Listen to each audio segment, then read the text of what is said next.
Bienvenue sur le podcast du site maghrebemergent.com, le média indépendant et apolitique qui reprend toute l'actualité du Maghreb au quotidien. Aujourd'hui, on va se pencher sur un sujet qui, je pense, nous concerne un peu tous dès qu'on met les pieds dans un aéroport.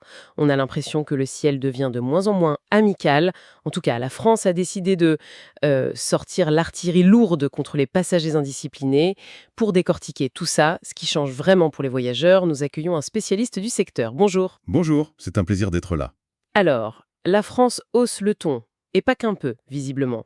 Concrètement, ça veut dire quoi, ce tour de vis? Eh bien, ça signifie un changement de philosophie, je dirais, assez radical.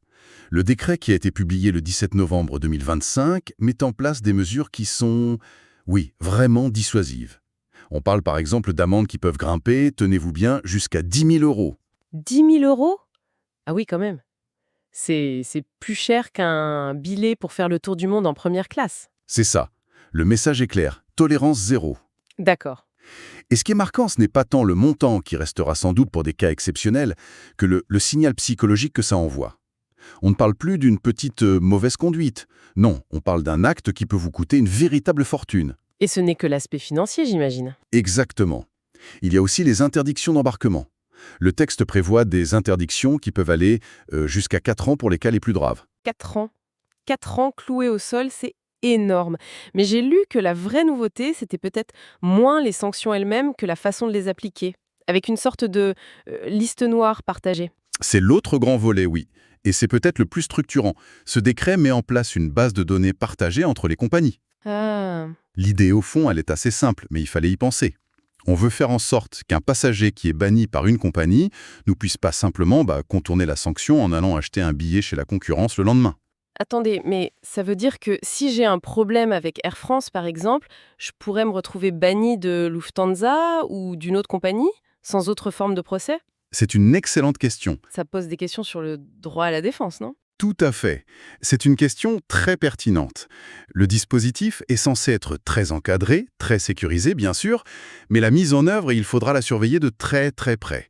Le but, c'est la coordination pour que la sanction soit efficace, mais ça ne doit évidemment pas se faire au détriment des droits fondamentaux du passager. C'est un équilibre délicat à trouver. D'accord, je vois. Donc on a cet arsenal qui semble redoutable, ce qui m'amène à la question suivante. La situation était si grave pour qu'on en arrive là. Est-ce qu'on a des chiffres sur cette indiscipline? Absolument. Ces mesures ne sortent pas de nulle part. Elles répondent à une hausse que tout le secteur qualifie d'alarmante. Ah oui, Pour vous donner une idée, l'IATA, donc l'Association du transport aérien international, a constaté une augmentation de 37% des incidents en 2022. 37% en une seule année. En un an, oui, par rapport à 2021. C'est considérable.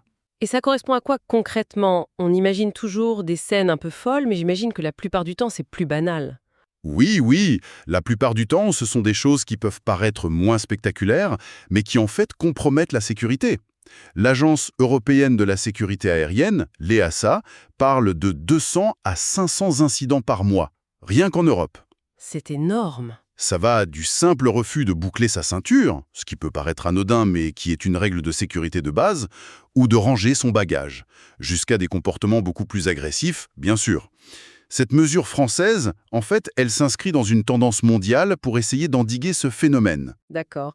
Donc, si je résume, on a des amendes choc, des interdictions de vol qui peuvent être très longues, et surtout cette fameuse base de données pour que personne ne passe à travers les mailles du filet. Et tout ça pour répondre à une augmentation bien réelle des incidents. C'est exactement ça. C'est un message très très fort qui est envoyé aux voyageurs. On a donc un arsenal répressif très puissant.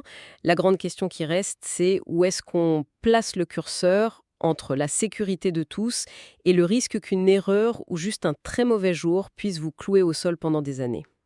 Merci pour votre écoute et retrouvez plus d'actualités sur maghrebemergent.com.